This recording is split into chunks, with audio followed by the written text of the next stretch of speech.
Students of class 5th subject Urdu. प्यारे बच्चों, उर्दू में हम पढ़ रहे थे अनवान गुफ्तगू के आदाब।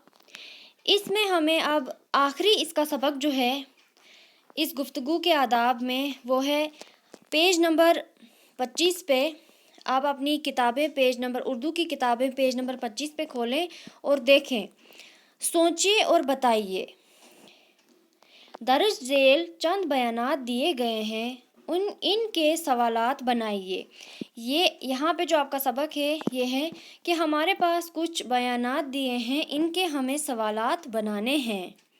सबसे पहला आप देखिए, न इस कदर रुक रुक कर बोलो कि सुनने वाले का जी उकता जाए। ये बयान दिया है कि न इस कदर रुक रुक कर बोलो कि सुनने वाले का जी उकता जाए। इसका सवाल हम बनाएंगे, गुफ्तगू करते वक्त किस तरह की आवाज़ मुनासिब है, कि गुफ्तगू जब हम करें तो उस वक्त जो है किस तरह की आवाज़ मुनासिब है।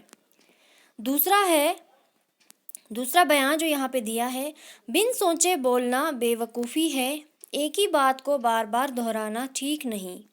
इसका सवाल हम बनाएंगे, गुफ्तगू करते वक्त किन चीज़ों से परहेज़ करना चाहिए, कि हमें गुफ्तगू करते वक्त किन चीज़ों से परहेज़ करना चाहिए। ये इसका सवाल हमने बनाया है।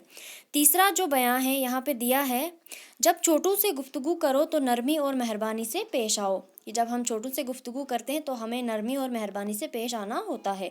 इसका सवाल हम बनाएंगे, छोटों से गुफ्तगू करते वक्त किन बातों का ख्याल रखना चाहिए। ये सवाल बन गया इसका कि छोटों से गुफ्तगू करते वक्त किन बातों का ख्याल रखना चाहिए। चौथा जो बयान है वो यहाँ पे दिया है, कोई तुम्हारे सामने किसी की चुगलखोरी करे तो मना कर दो और उससे समझाओ कि ये बुरा काम है। इस बयान में क्या है कि अगर कोई तुम्हारे सामने चुगलखोरी करे तो तुम उसे मना कर दो और उसे समझाओ कि ये बुरा काम है।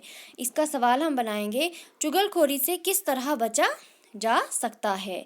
तो बच्चों, ये आज आपका सबक है कि हमें जो हैं कुछ बयानात दिए हैं, इन बयानात के हमें सवालात बनाने हैं। ये 4 जो हैं ये बयानात और इनके सवालात जो है आज आपका यही होमवर्क है। इसे आप अपनी नोटबुक्स पे होमवर्क भी करेंगे और इसे अच्छी तरह से लर्न करेंगे। उम्मीद है कि आपको अच्छी तरह से समझ आ गया होगा।